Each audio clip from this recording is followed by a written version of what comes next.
You were pondering on the word review. Well, yeah, it's just the language. You just don't think about it.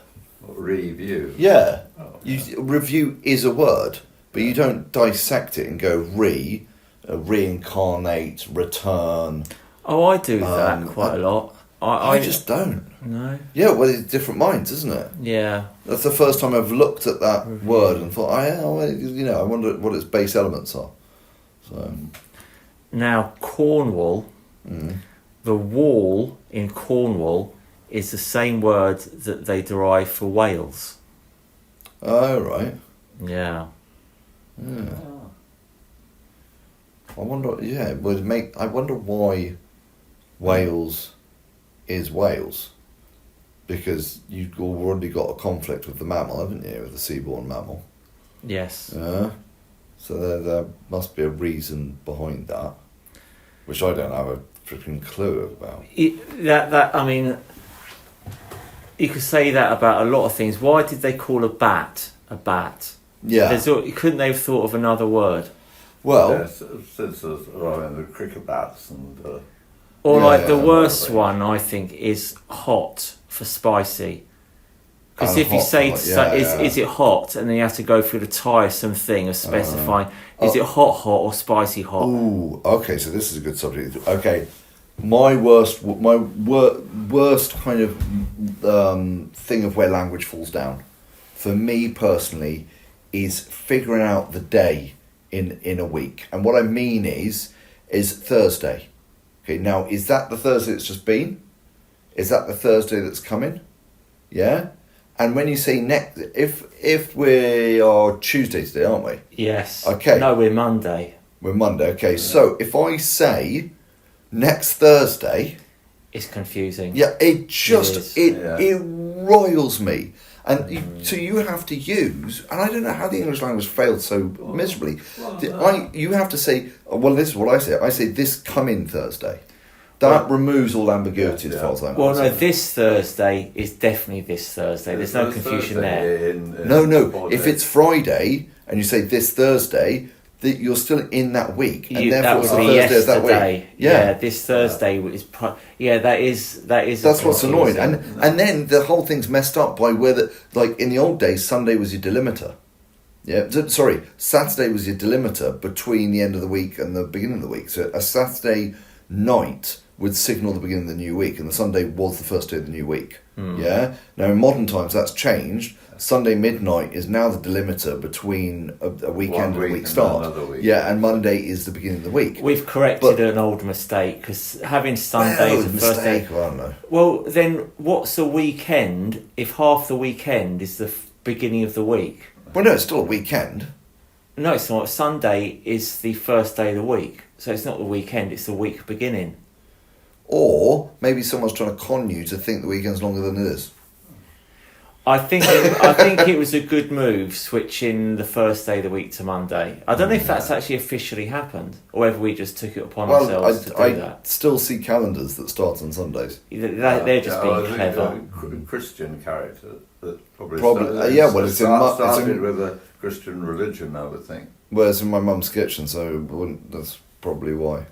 So, but that absolutely infuriates me, and I have to use this coming Thursday to if it's Friday, to clarify between this Thursday. Yeah, if I said to somebody, I'll meet you next Thursday, I would be worried that they think I mean this Thursday if it's not Thursday yet.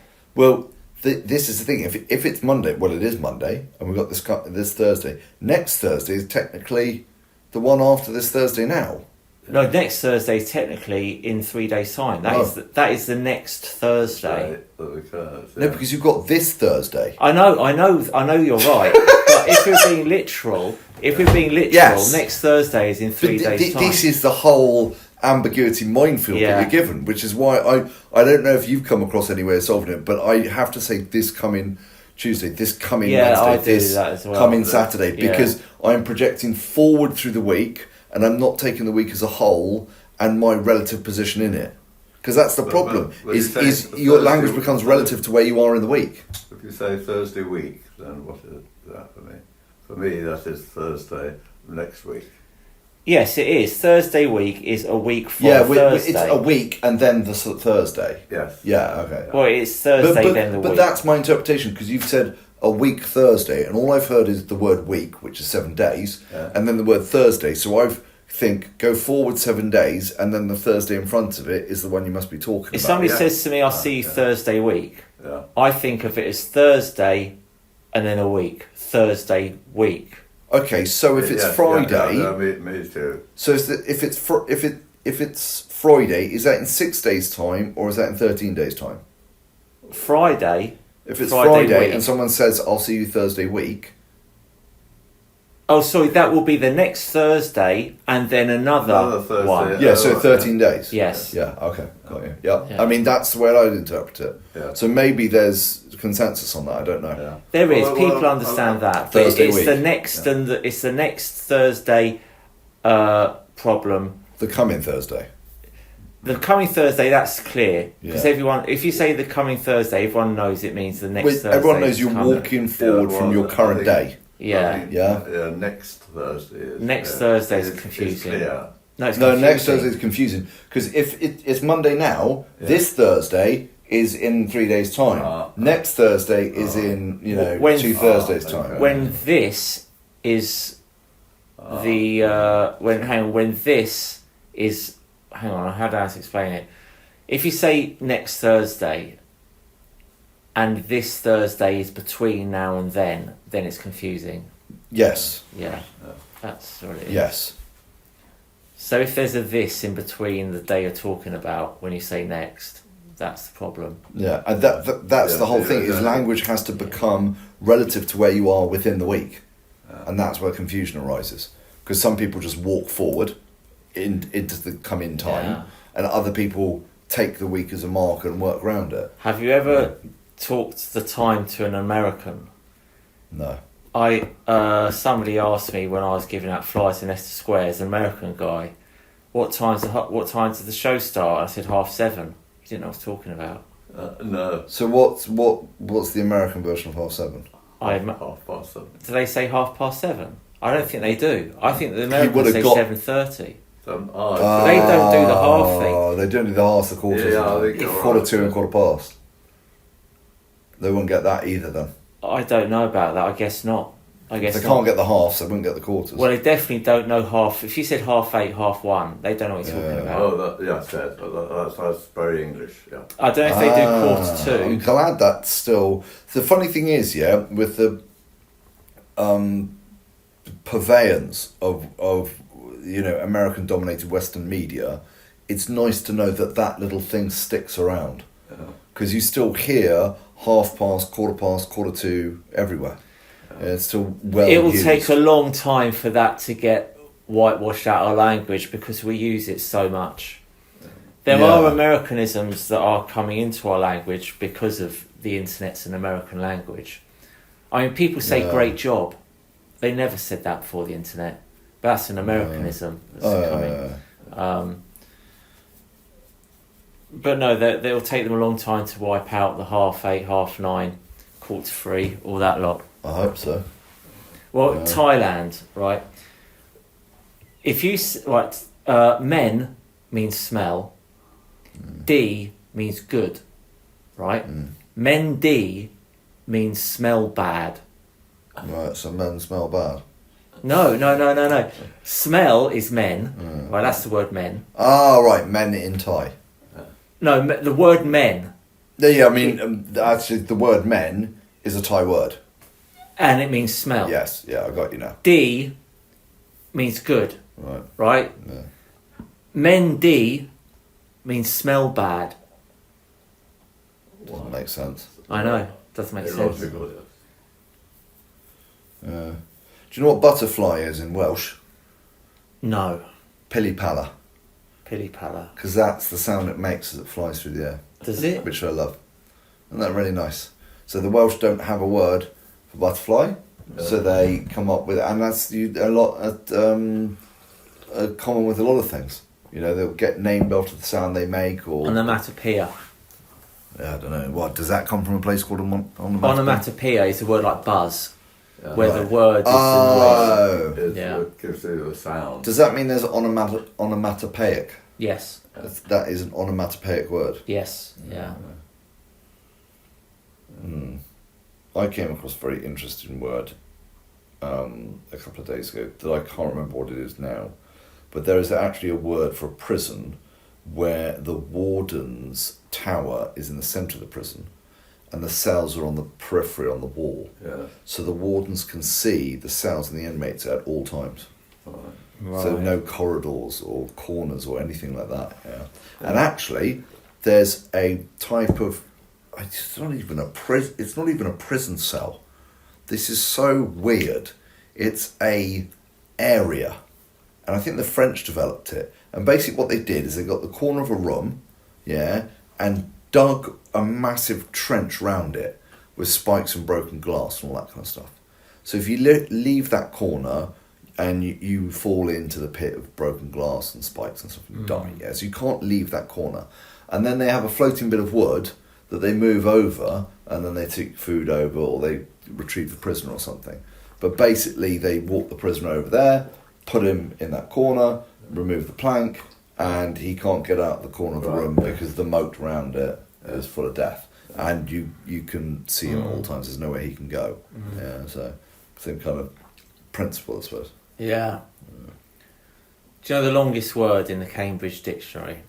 Supercalifragilisticexpialidocious. No. Right.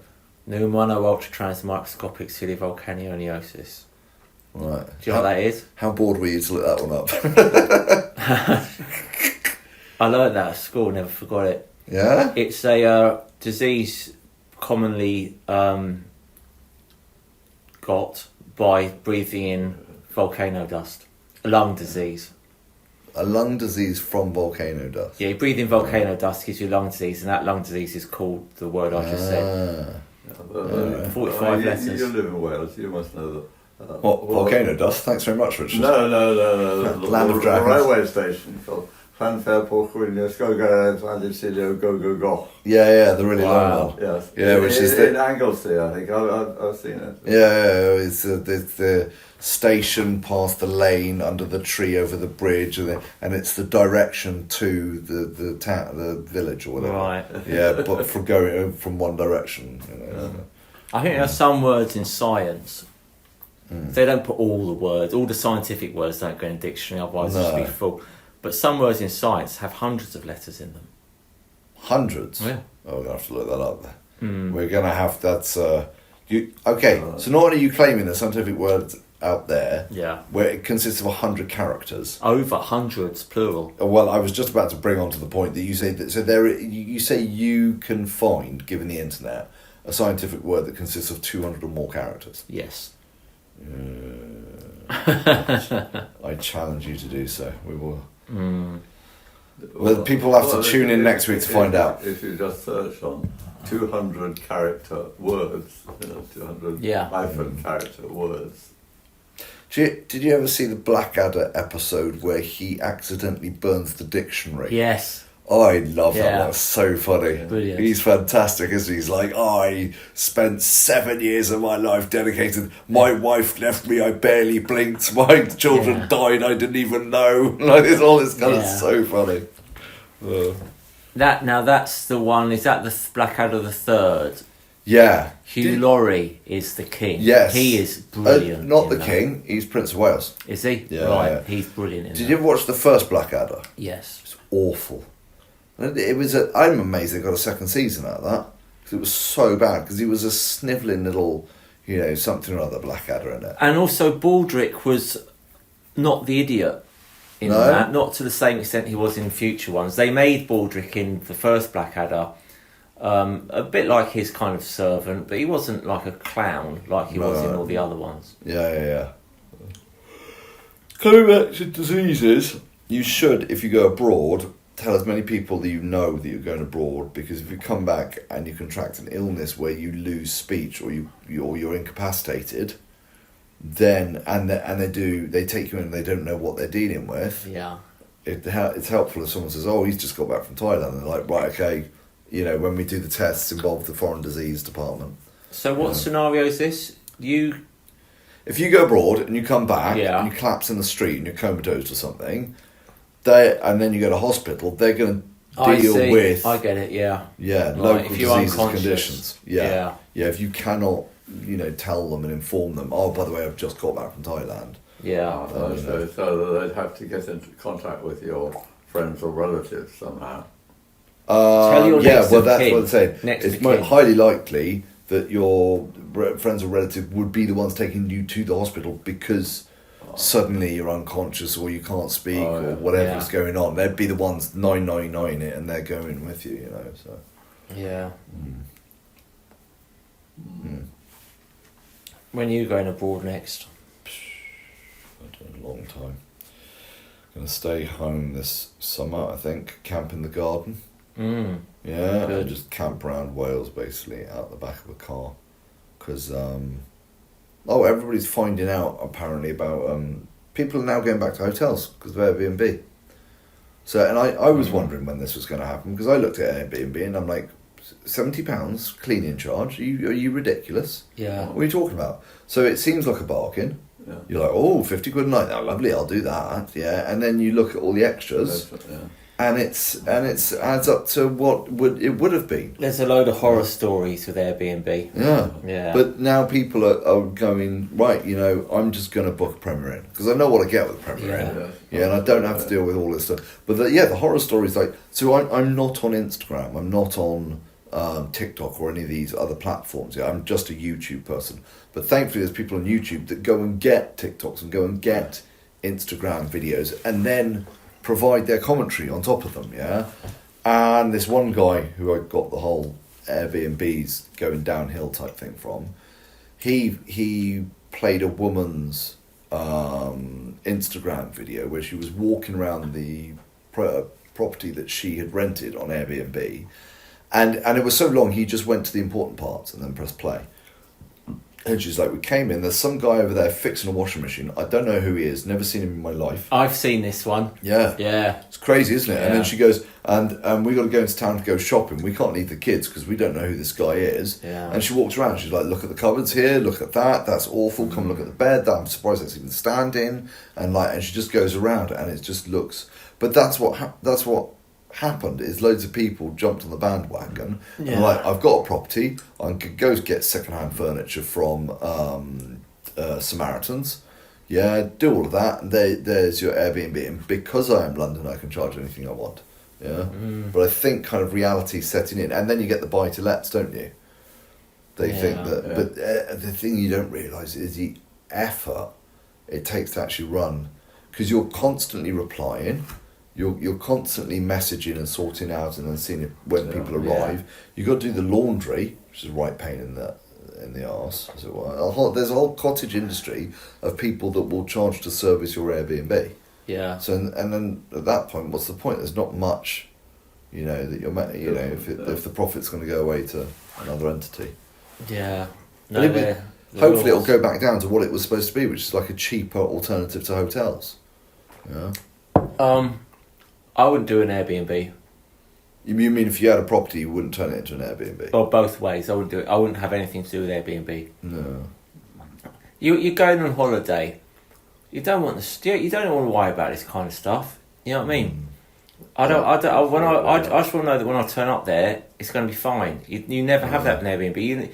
You always might be on the receiving end of a scam. Just to save a few quid on your holiday. I've used a load of them, and I've never come across that. The worst I came across was Hostel World in London, and it was like, actually no, I tell a lie, the worst I came across was a hotel in Bangkok where the room was alright, but it was sparse beyond sparse. It was right in the middle of the hotel, and you turn the light out and it was a level of dark I've never been exposed to. Because it was in the middle of the building, no windows or anything. And it was frighteningly pitch dark, so didn't like that experience. But then that's personal, Yeah, I mean, at least it was a room, and at least it was air conditioned. So. Yeah, I mean, my favourite room in Pattaya is a room where there's blaring loud music in your room until 4 a.m. No, obviously most people would find that to be a nightmare. Really? I know. But I specifically ask for that room when I go there. Yeah. And it's always available. Never seems to be booked. It's surprising. Yeah. It's horses for courses, you know. Yeah, exactly. Don't use the air conditioning in hotels. Always make me sick. Was just made sick by air conditioning in hotels. Well, sometimes the air is just not good. The air quality. The bacteria, they don't clean them. Yeah. If they're dripping water, that's a big sign of you're just gonna. Yeah.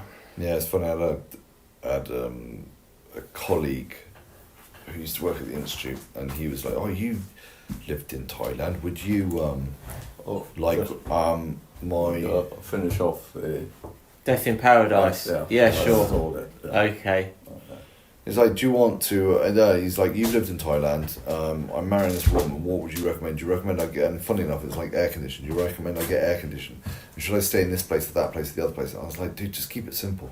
Yeah. Yeah, but she wanted all the bells and whistles. And I was like, yeah, this is. I'll stand back. He got married. They came over here. She spent 2-3 months in her bedroom, just texting her family back in Thailand. He wanted to start a juice bar in Swansea Market. She said that's a great idea because apparently beetroot is a wonder veg or something. Yeah. So beetroot with everything, basically. Beetroot bar. And he said, I want to set up this beetroot bar in Swansea Market. She said that's a great idea. The day after he sold the house, she filed for divorce. Because you can't get half of assets that are established before the marriage. But as soon as it's turned into liquid assets, and I think the day after that, she was on the plane, she was gone. Yeah.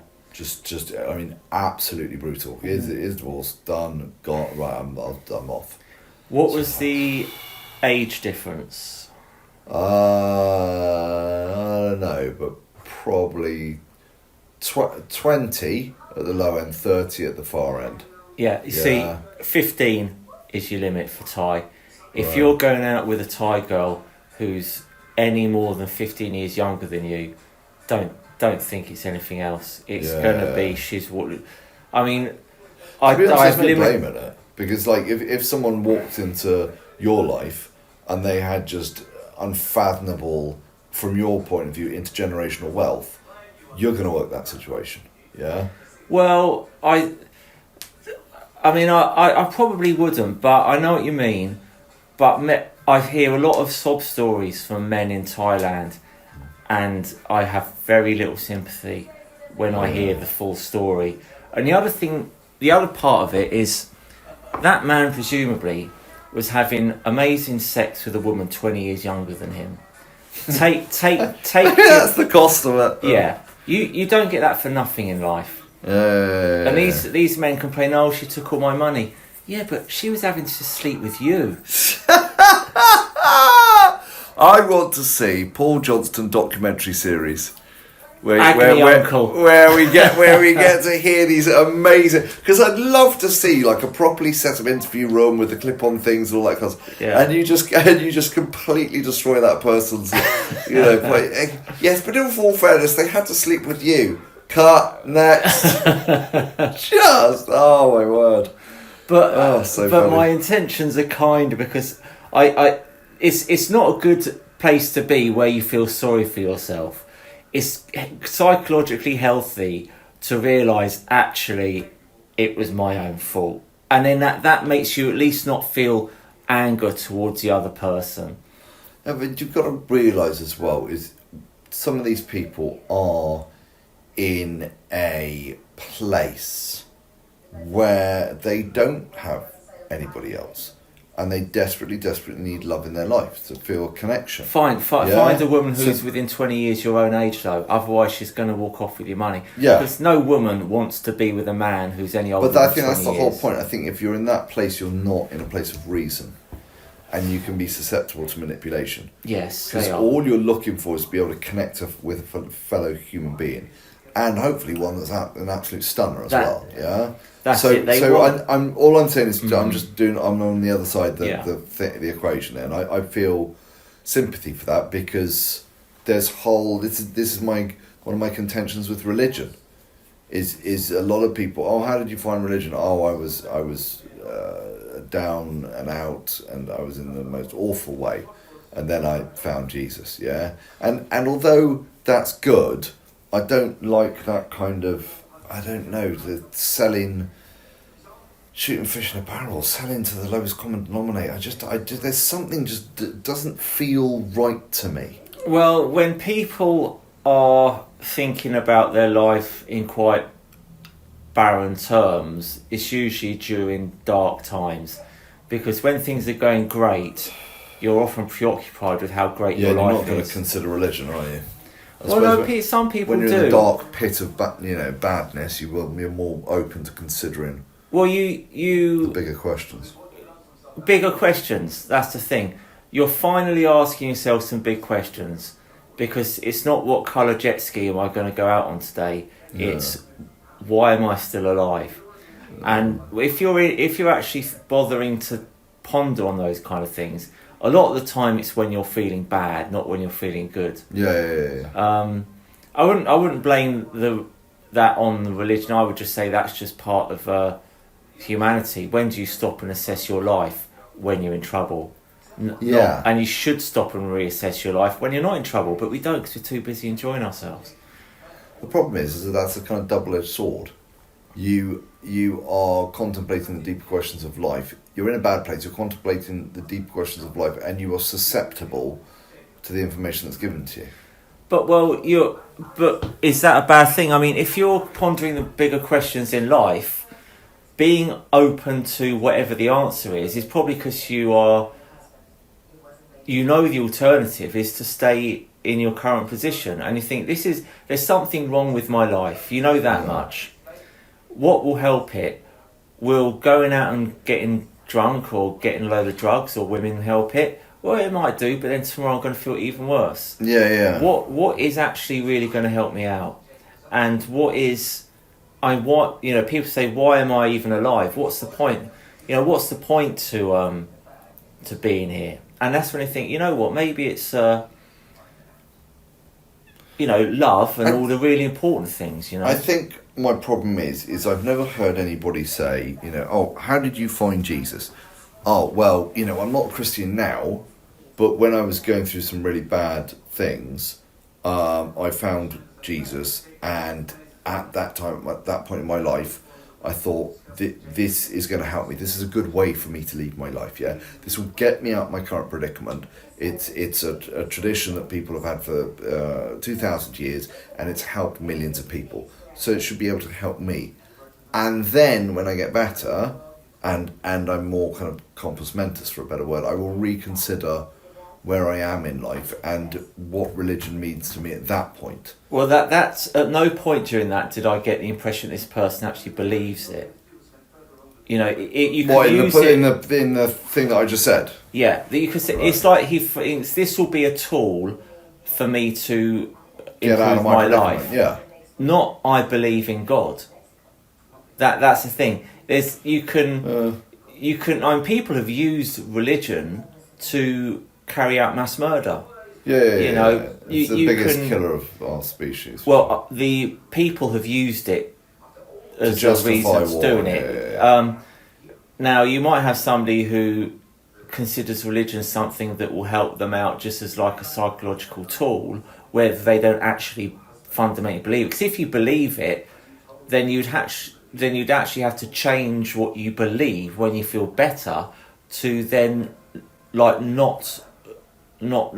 sort of be that way. I think one problem is if you're in a deep dark place, yeah, and you're susceptible to what people tell you around you, and then you accept a religion to your life, and you become a fervent believer in that religion, yeah, is you did that when you were in a deep dark place, yeah, and you got out of that deep dark place, so now you're in another place, right? Is it still applicable to you?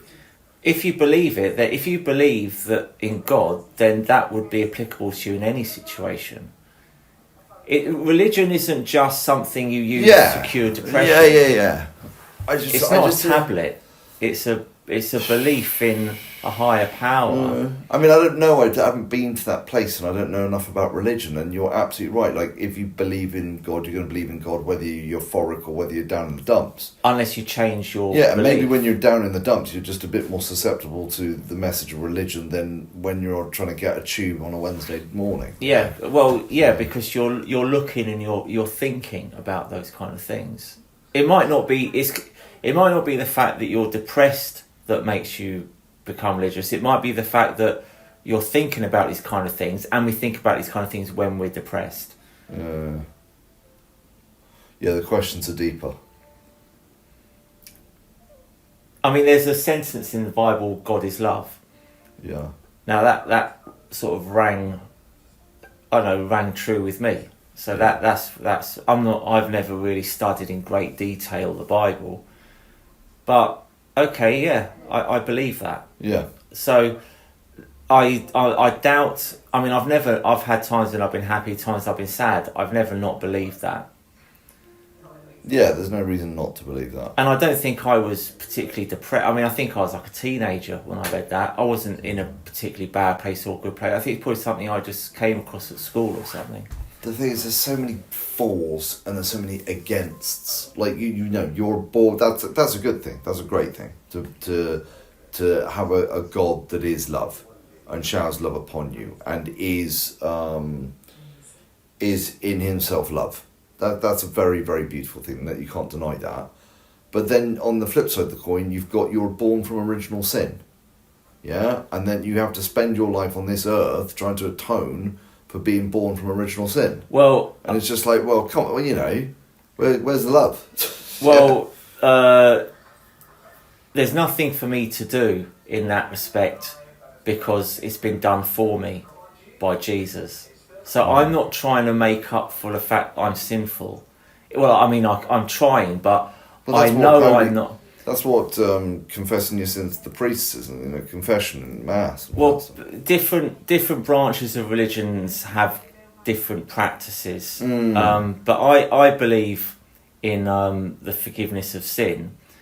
I don't think that's dependent on me confessing in a whatever they're called confessional booth every so often. That to me is not part of anything I do. See, I have a real problem with the forgiveness of sin thing. Because there is, if you forgive, if someone's got a sword and decapitates someone, murders them with a sword, and you forgive that person, why would they not just go and decapitate someone else? Yeah, they might do. We live in a world where all is horrible. Yeah, I know. So I believe this is the thing, and it's the same. The same is true of government. If you've got honest, good people if you've got people with good intent and good intentions, then governments work really well. But if you've got one bad apple in there that's going to screw with everything and people don't do anything, well, there's a different thing, and that's the same in this situation. Is what he's saying is if you forgive someone who's decapitated someone rather than lock them away and punish them, they'll go and do it to someone else. Well, no, if I look into that person's eyes and I can see true and genuine remorse and horror at their deeds, then I can perceive that they've learnt their lesson, and then I can forgive them for their sin, because everyone should be given a second chance. But if they try to be a trickster or deceive me or show no remorse, then they can't be part of society.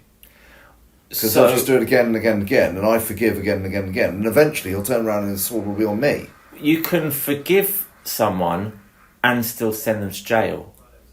If you send someone to jail, let's say you're a judge, for example, you're a Christian judge, and someone's gone to court and says, I've decapitated someone, I'm really sorry. Right? Now, I don't think he's obliged as a Christian to say, I accept your apology, you're forgiven, you can go free. As a judge, you think, this guy's a lunatic, I need to protect the public, because he might decapitate another innocent person. Yeah, exactly. We can forgive people for things they've done for us, but you do still have to have a society where people are protected from people who are lunatics. Yeah. It doesn't mean you don't necessarily forgive them, but the thing is, ultimately, it's not us that forgives everyone. It's God. So it's not. You know what I mean? If I was a judge, I'd happily send people to prison. I wouldn't consider that to mean not forgiving them. It's just me doing my job. Yeah, but if you forgive people as well, you're rebuilding the fabric of civilized life, and you're making sure that you can carry on. Yeah. If you don't forgive those around you, you all end up fragmented. Yeah. It's through forgiveness that you can build a cohesive culture. Yeah, it's an important part of culture, I think, is to be able to forgive. We have to, because we're all going to screw each other over at some point. I thought you were just about to say we've all made mistakes, and I think that's a very pertinent phrase here, is we've all made mistakes, but it's how genuine you are in that, because I've had a couple of times in most recent years where I've made mistakes, and then I've had to sit down with people or had meetings or something, and I've started off the meeting by saying, look, I just want to start off this meeting by saying I am profusely sorry for XYZ. It was not my intention to do that. It happened because ABC, yeah? And, well, in the two things I can recall in mind, in both instances I was forgiven. Because I was genuine in my sorrow for what happened and what I caused. I mean, most people do forgive people. Yeah. If you've done something really bad, they might not. But if we're talking about Mickey Mouse stuff, which is just normal people stuff, yeah, no, I mean, 9 times out of 10, people accept apologies if they're, you know what I mean? But I mean, it does. Like I say, it doesn't mean that we can't function as a society with places like prison where people are convicted. Yeah. So society can function. Yeah. Agreed. What I think people don't realise is how powerful sorry is. If you say sorry, you can pretty much get away with quite a few bad things. Things are never as bad as you think, yeah? Right. And sorry can cure a lot of ills, and I don't think people realise that. And a lot of people refuse to say sorry because they think it's them giving up something. You know, if you say sorry, you're not right, you're wrong, and therefore, you know, being wrong is the worst thing in the world.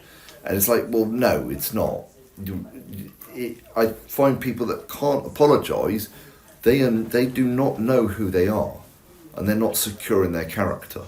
Yeah? Your ability to say, we all do something wrong. Yeah. I did something wrong there. I'm very sorry for that, and I should apologise. I hope you accept my apology. Yeah, that does not. That actually, it does bleed into my character. If I'm a person of strong character, when I apologise, whether that negatively or positively impacts me, it doesn't matter. It's the right thing to do, and I'm still who I am. Absolutely. Yeah, and I don't care what you think, because I'm a strong character, and I know my character to be good and true. Yeah, so it has no bearing. But the actual bearing is that nowadays in today's climate, if you do apologise about an action, people are very shocked that you do that. That's because in two recent situations where I've done that, people have been very shocked, and in one case not knowing the language to use after the apology. They don't know how to accept it because it's such a rare occasion, because people have tied apology to character. I am right, I am never wrong, you're wrong, I will never admit to this, I will never an inch given. They have that mentality. Trump. Yeah, but it's that kind of, you can't let it go, you can't admit defeat, you can't give an inch. It's for some reason that is very, very important to people. There's a recognised condition called a non-apologist. Right. Somebody who can't apologise. And it's not that they're so arrogant and full of themselves that they can't apologise. It's actually the opposite. They have so little self-confidence that to reduce themselves even further by apologising will be unbearable for them. Interesting. Yeah. I can see that. So how long have you had it? I apologise all the time to On, even when it's blatantly not my fault, because it totally disarms what she's saying, and she knows. But also it moves the issue on. That's another thing. Well, it doesn't become a sticking point, and the conversation has to move on. Because it's never my fault. but I always apologise. And then she realises how ridiculous it is that I'm apologising for this because it's not my fault. So it's kind of, it makes it funny. Yeah. And as long as she's laughing, then it doesn't really matter what she's saying. Well, AJ. Yes. I wonder if you could speak to Katie. Well, we're doing a podcast. Yeah, should we finish off with that? Well, absolutely. Sorry. Okay. We could put her in, but I don't think she'll be happy. No, I didn't realise. And this ties into another thing, and I think we mentioned this before, that I don't know. Yeah. I really like it. So if you can apologise and be sincere, and if you can say I don't know, I'd be grateful. What I find even worse is the people that say I don't know to everything you ask them. Now, see, I know 2 people, I won't say who they are, but I know 2 people who 9 times out of 10, if you ask them anything, they'll say I don't know. Yeah, but in some instances, there's people that live with people that have very strong opinions. Yeah? They on everything. Okay, right. I know a situation like this, and there is no point presenting your opinion because it'll be interrogated. So what is the point of presenting an opinion if it's up for debate and then a slow bending around to a preconceived or pre-chosen thing? So it's a false choice. I mean, to make it seem balanced. Well, I get that some people will just say whatever it takes to not engage in the conversation. Or not engage in an argument or a discussion where someone's already holds a strong opinion. There are legitimate times to say There's I legitimate. don't know. I presume the ones you're talking about probably aren't. They'll say it's just laziness. They can't be bothered to think, so they just say I don't know. Like what are you doing Wednesday? I don't know. Okay, well, do you have any idea what you'll be doing Wednesday? I don't know. They just say it because they just cannot be bothered to engage in anything. Cutting off the conversation, really. Yeah, all they could be doing that. All for everything. Well, then why are you talking to them? Sometimes there are people in your life who you just can't get rid of. They are just there. I'm now wondering if it's me. It's you know what they say in poker? Like, if you're playing poker and you don't know who the mark is, you're the mark. So if you're looking around the table, because on a poker table, there's always secret, eye contact, taps of cards or something, communication between the players, and they will mark someone, and they'll be like, we'll just slowly work on him, and we'll take a stack. So, but you don't speak the language of the poker table. So if you can't spot who that is, it's you. I've never been into poker. I don't know how to play it. No. Do you remember that? There was a period, it was the most bizarre period where they did something with gambling, and then all the pubs had poker nights.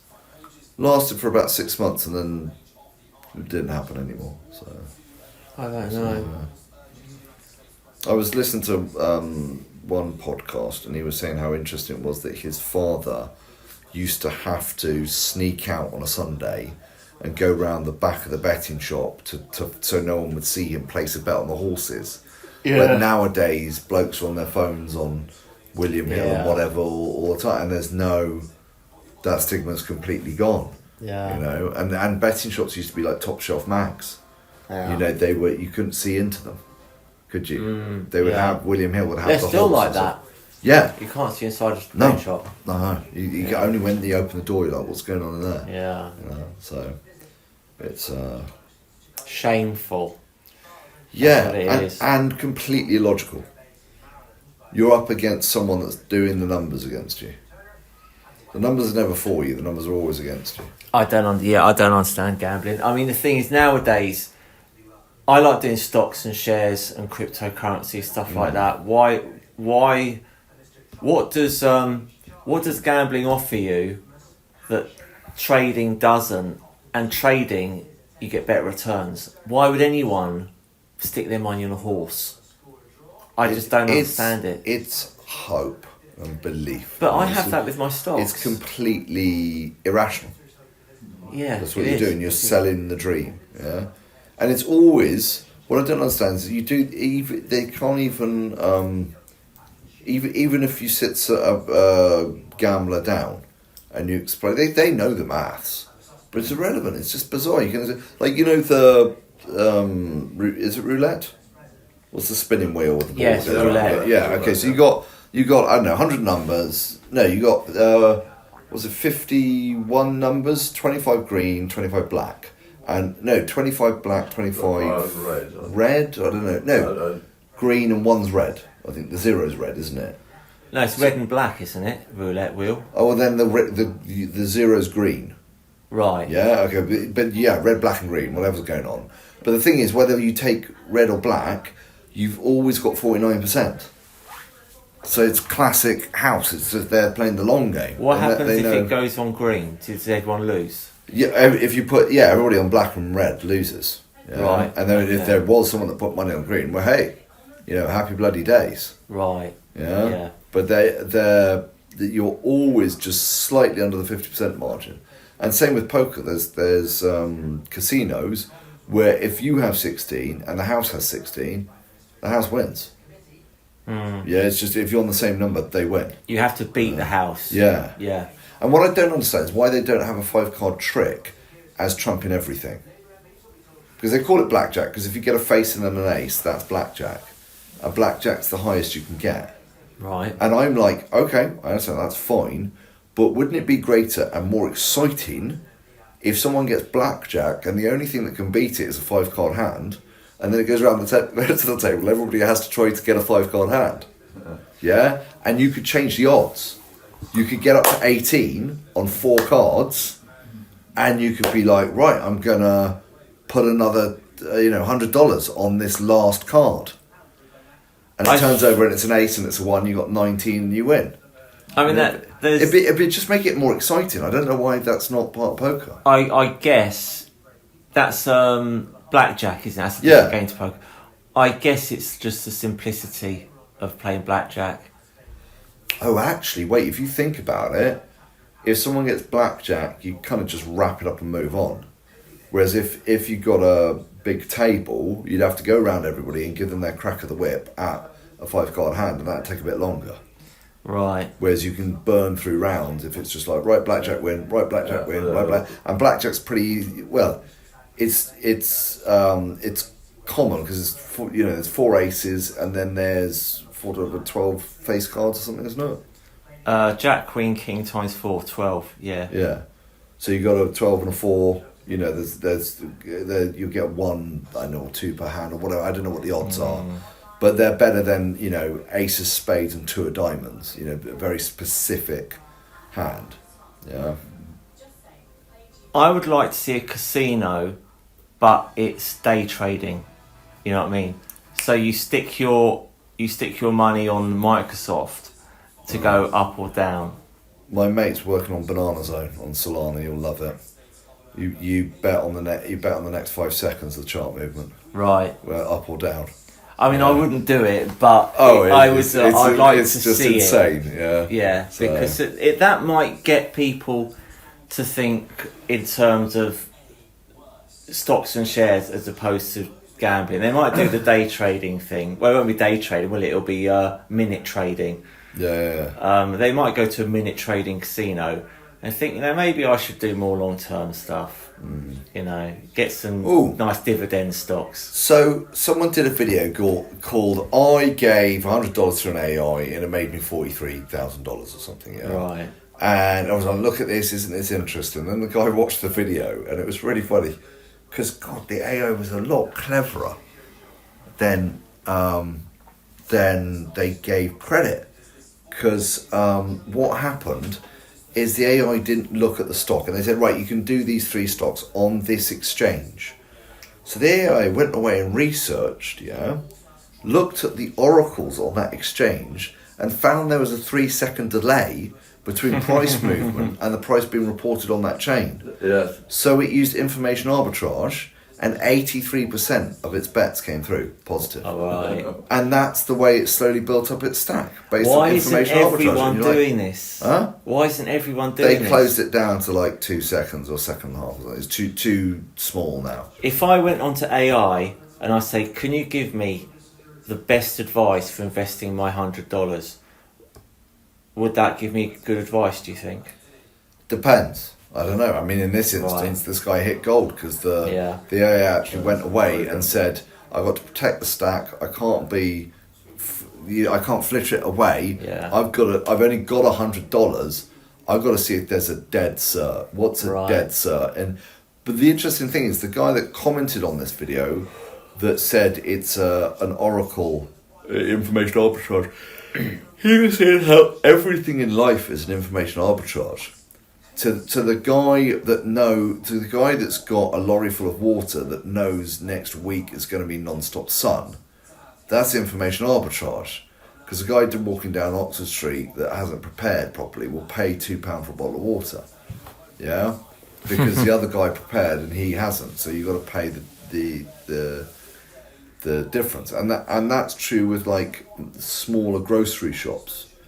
So if you go into a small, like a Tesco's Express or a Sainsbury's local, their products are a little bit more expensive than a Sainsbury's or a Tesco's because they're placed in places of convenience where you're like, oh, like tomorrow I'm going to go and buy 2 eggs. Yeah, you have to pay for convenience. Because I can't be bothered to go to Sainsbury's there and go and get 2 eggs. There's £1 of difference, arbitrage. Yeah, I'm willing to pay that. So, but what I thought was interesting is how he said everything in terms of economy is information arbitrage. Yeah, I can't understand it. I think my brain's slowing down. It's basically something that someone somewhere else doesn't. Yeah. Or you can service their needs. You go to where they are. Well, not just that I know. I mean, when I go to a rock concert, I'm just pricing in the fact that the water's going to be expensive as part of my night out. It's not that I've gone badly prepared. It's just you just. But this is the thing. Like with the cinemas, I always go in with my own popcorn and my own drinks. I never buy the cinemas popcorn and the cinemas drinks. If they allow you to do that, then fine. But I mean, when I go to a pub, it's not because I'm not aware that I can't get that lager cheap somewhere else. Yeah, you're right. But with the arbitrage between the price of alcohol, it's so substantial. I'm willing to put up with a not top of the line pub.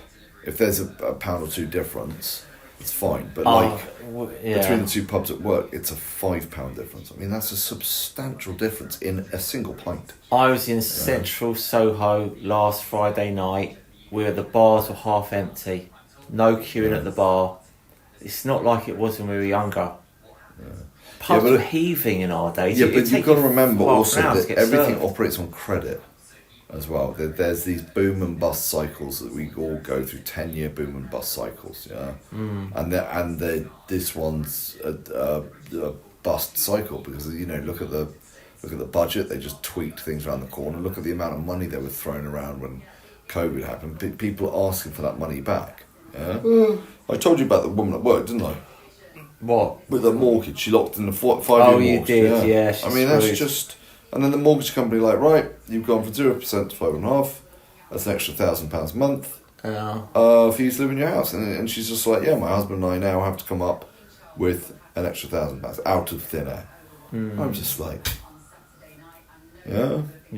But it seems to be incredibly unfair. Same thing with council tax. You got no same council tax. It's just like a gangster coming around. If you don't pay your council tax, they start coming. They send bailiffs and stuff. Same with pet insurance. You can't have a pet and not have pet insurance because it's £2,500, and the only reason it's £2,500 is to force you to pay £80 a month. Yeah, it's not actually I mean, it's so ridiculous that it'd be anywhere close to £2,500. Well, what countries are learning is that they can't hold us hostage with this kind of treatment anymore. People are moving; they're not putting up with it, and the people they're left with are the people who can't move, and they're the people who don't have any money. Now, that's really interesting. I've got a friend at AWS, which is like the computing arm of Amazon. 80% of the internet goes through AWS, basically, and tens of thousands of people. They hired over COVID because money was cheap. Money didn't cost anything. It was 0%. So they borrowed loads of money, hired loads of people. Then obviously now money's more expensive. They've got to pay back that money they borrowed during COVID. so you've got to trim their staff. But instead of laying off their staff and giving them severance payments, what they've done is they've mandated 5 days in the office for staff in London. Now, everyone's up in arms, gone mental. Yeah. But the problem is, and I don't know if they realise this or not, the people that are, you've got two types and they're both not happy. The people that are good at what they do and are not happy, go and get a job somewhere else. Yeah? The people that are not happy but not good at what they do, they just stay where they are and complain. Yeah. So everybody that's good at what they do has left. Everybody that's not good at what they do stayed and complained and now built up even more resentment to the company. Yeah. So it's completely stupid. Yeah. You know, it just doesn't make any sense. Yeah? I knew that the medium of a debate was lost when about 8 years ago, after going to a cryptocurrency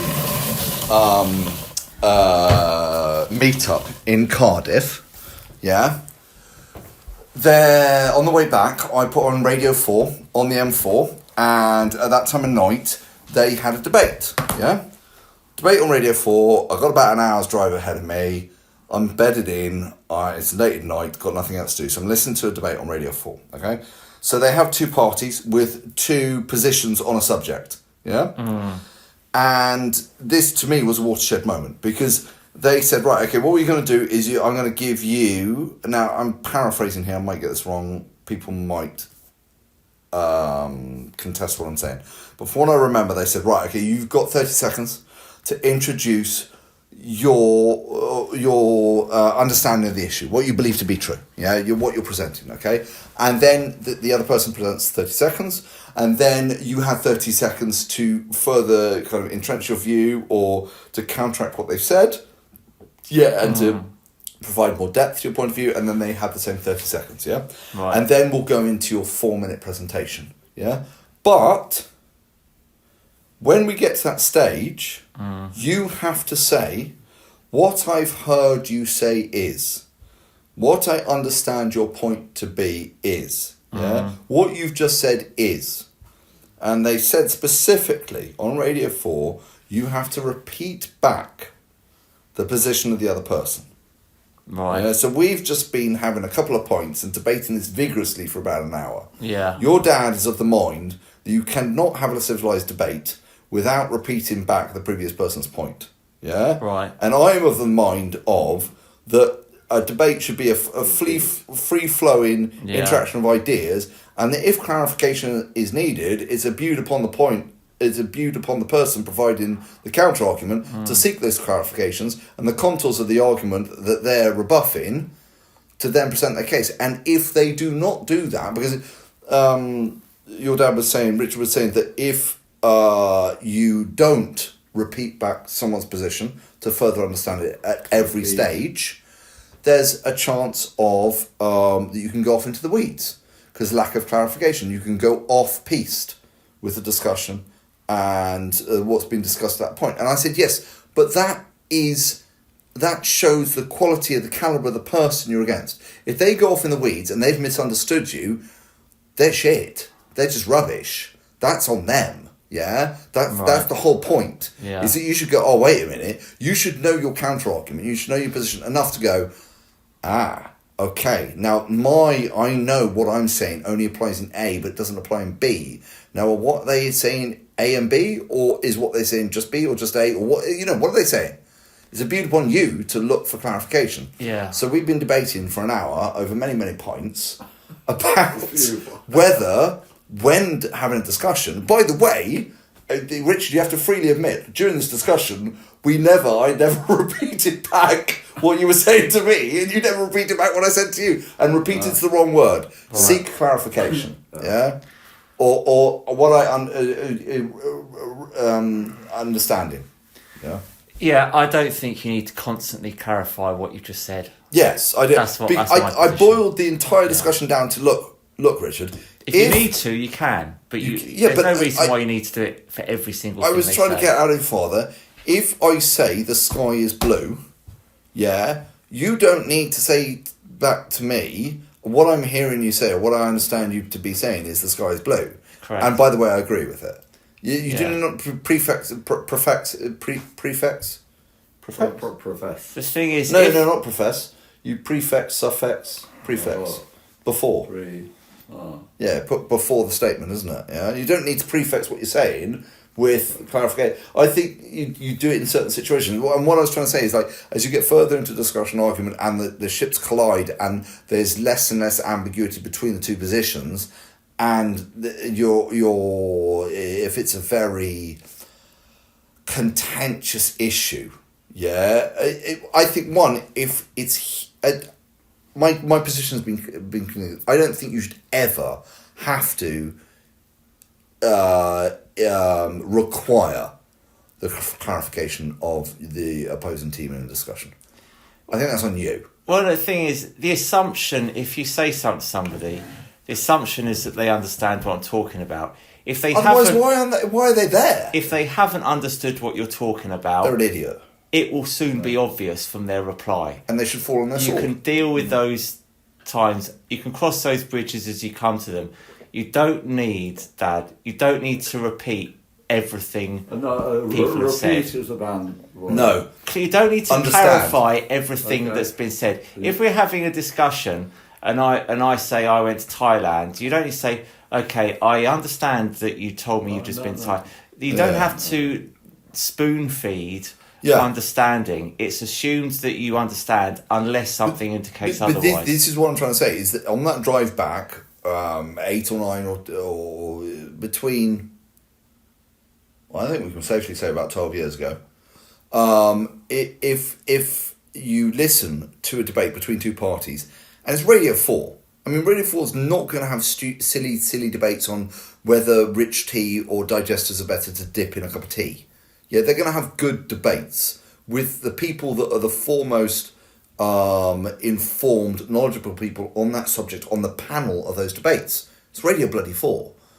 I don't think that you need to specify the clarity at all points. I mean, that's because I said to your dad that to me that seems like a crutch. If that person misinterprets what you've said, that's on them. Or if you are misleading him, the other person. Yeah, but then that's on you. This will come. So either way, it can fall either way. If you present something to be a fact and I don't interrogate it, and it comes to light that actually the fact you presented is not a fact, that shows you in a bad light. If you present a situation, I misinterpret that, and then I go into the weeds in that discussion, that shows a bad light on me and my inability to clarify. But it's upon the two people debating. It does not need to be enforced by the person that's mediating the debate. It'll be obvious. It'll be obvious when it happens. Now, this I'm with your father in. I don't think it's as obvious. I think when it gets into a very heated situation, like if you would, and especially if you get contentious people, if you get Israel and Hezbollah in a room, if you get pro-life and pro-choice in a room, you're gonna need some pretty clear rules from engagement, because those people freaking hate each other. So the more clarity, the better to get a good debate. So I think if you've got contesting parties that are in each other's throat, clarity could serve, or to repeat back someone's position is a very good tool to have at your disposal. But if you're both working from the premise of truth and understanding and good representation and character, i.e. a civilised society, which we purport to be, then you don't need those rules of engagement. I don't think you need those rules of engagement at all, because if you've got two people that hate each other and they want to have a go at each other, ask them to clarify every single thing they say isn't going to change that. Yes, it is. No, they understand each other. If I'm having an argument with someone, it's not that I don't understand them. Yeah, I know, but you've literally got them to look like an idiot. So if you say, I think the sky is blue, and then I have to say, what I've heard you just say there is you have just said, what I understand you to have said is the sky is blue. You're an idiot. Now, the disparity between the two things I've said is pretty, there's a pretty wide gap, and I've just thrown an accusation at you with no evidence. But if someone says you're an idiot as a response to a question, that they look like an idiot anyway. Unless the question is, do you think I'm an idiot? Then it doesn't make any difference if you clarify your understanding. Yeah, but if you say the sky's blue, I can just say I agree. Okay. Could do. Now move on. Yes, but you've just counter-argued your point, where you have to stipulate. Because it's so simple. Well, like, this is 2 and 2 equal 4. Yes, okay, I agree. Yes, but this is the whole point of the discussion, Richard, is if you're going to say that you have to say, I understand what you just said at every stage, no, you don't have to. well, then you now have to decide what is simple and what is not simple. In a position, I think that you need to not only present your case, whatever it is, you need the other person needs to say, okay, what I am understanding from what you're saying is this, and this. Can't you just assume that people understand what you're saying unless it seems... Well, no, see, that's what I think is the problem. If it's simple, that's but fine. yeah, that's not your what call, is simple? Dad. But then, if there are any disagreements... Don't you think let him capable? finish. No, I'm saying that in this way, you start off, before you start off the debate, yes, you show you understand his position and he understands your position. So, okay, fine. Now that's about, then that means that, okay, then the debate starts. But if you start off from a position where someone makes a proposition... Oh, so you're... and then the other person makes a proposition, then so wait, a lot of the other things will... The fact that maybe you misunderstood him or he misunderstood you or whatever will come out later and will just delay the whole debate. If they don't understand. Let me just clarify your position. Are you saying that this clarification, i.e. what I'm understanding you to say is, should only be terminology used in the opening of a discussion? Yeah. Not in the discussion itself. No, yeah, the idea is so the first... I've just wasted 3 pints of very good ale. I don't think so. I still agree with you. I'm saying if the two parties agree that they understand what the other side says, then it removes a lot of the areas of debate. You've got all the common, okay, I understand you, you understand, now let's have a debate. And it's an informed debate rather than a debate. If someone doesn't understand, they're capable of saying, can you clarify that? I don't understand. Yes. Why do you need... Why are they there if they can't? Why do you need to prove your understanding to someone? Why isn't it just assumed that unless you say otherwise, you understand them? What? Can I just say this? There's 3 possibilities here. And this is what we're discussing. There is one... where you've got 2 sentient people that understand what they're debating and they can engage in that debate, funnily enough, over 3.5 pints, without seeking clarification.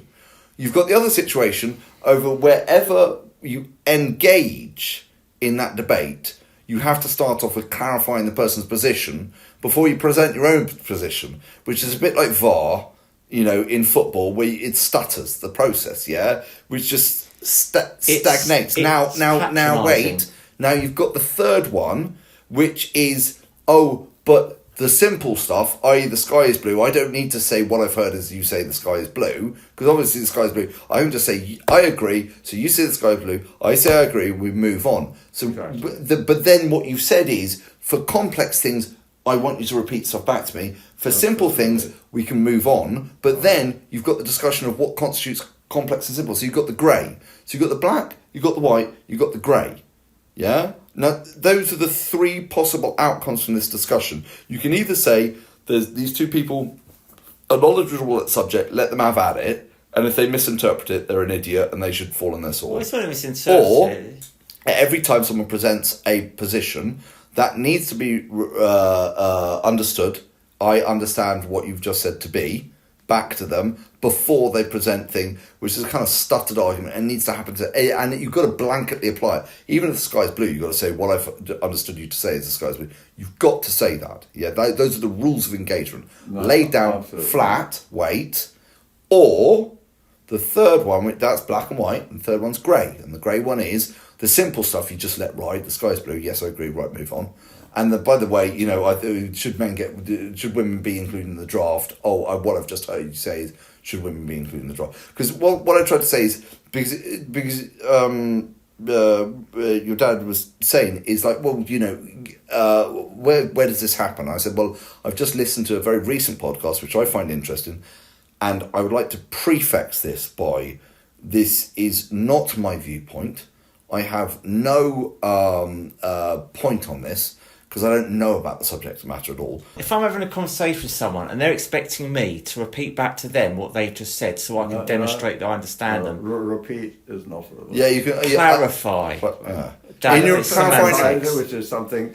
I'm not going to have a conversation with someone that constantly needs me to clarify to them.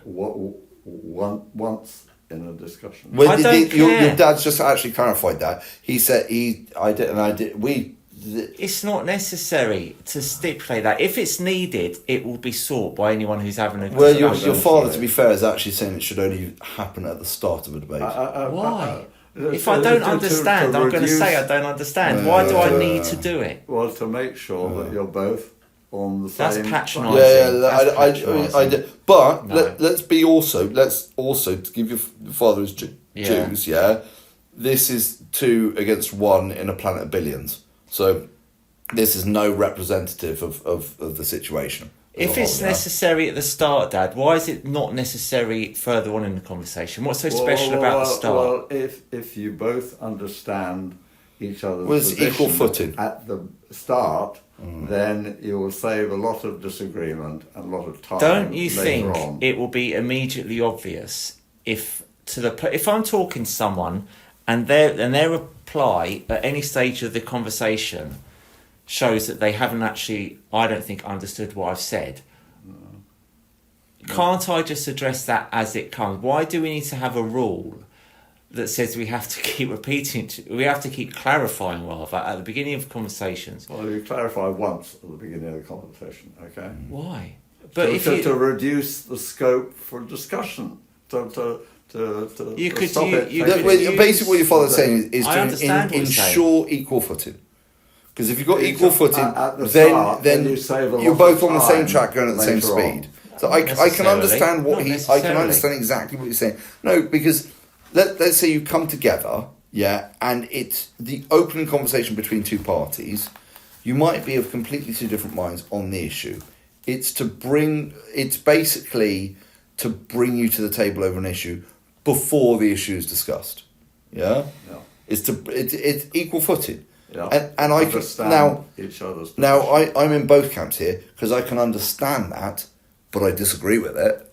But I can understand why you do it, because it's a level thing. You level. You make sure that both parties are on the same thing, and then you start on the debate. Understand each other's position, And then you have yes.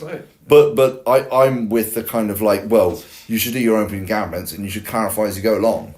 So, and if you can't clarify, and the thing is, as I've just said, if you present a fact that's erroneous, you look like an idiot.